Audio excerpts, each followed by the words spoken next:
Épisode 2. Quelles sont les clauses financières à analyser? Si vous empruntez de l'argent à une banque ou un autre prêteur officiel, vous entendrez parler des termes suivants associés à votre prêt. Il sera important de comprendre ce que chacun signifie pour votre prêt spécifique, en ce sens qu'il impactera le coût de votre prêt. Montant du prêt, montant que vous empruntez. Durée du prêt, période de temps que vous avez pour utiliser l'argent du prêt et le rembourser. Taux d'intérêt, pourcentage du montant total du prêt facturé à l'emprunteur pour qu'il utilise l'argent emprunté. Les intérêts sont généralement facturés chaque mois. Frais administratifs en plus des intérêts qui sont généralement payés en une seule fois au moment où l'emprunteur fait son emprunt. Période de grâce, période qui suit l'obtention du prêt et qui dure jusqu'au premier remboursement du prêt.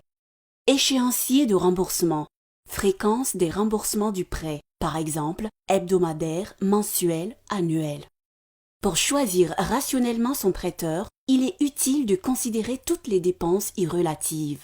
En plus de ces dépenses, il y a d'autres dépenses associées à l'emprunt qui peuvent ne pas paraître aussi évidentes. Parfois, les coûts de transaction liés à la demande et à l'obtention d'un prêt vous forcent à dépenser de l'argent pour le transport, pour assister aux réunions ou pour vous rendre à l'institution financière afin de remplir des formulaires de demande.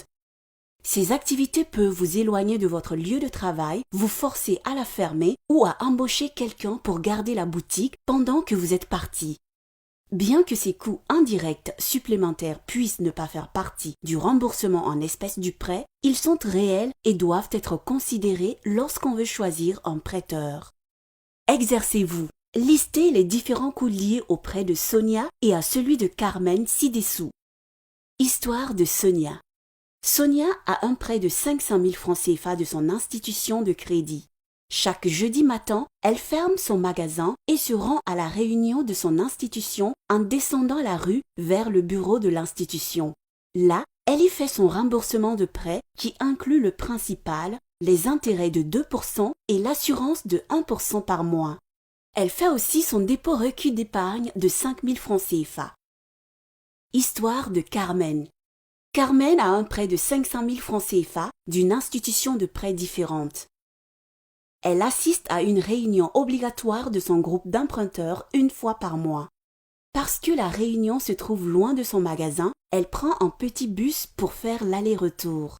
Le jour de la réunion, Carmen est loin de son entreprise toute l'après-midi entière, donc elle paye un employé 1000 francs CFA pour s'occuper à sa place du magasin ouvert. Son institution de prêt n'exige pas d'épargne, mais elle doit payer des frais d'adhésion de 10 000 francs CFA. Quand elle a reçu son prêt, le prêteur avait déjà déduit 20 000 francs CFA pour des frais d'administration. Maintenant, chaque mois, elle rembourse le principal et les intérêts de 3% par mois.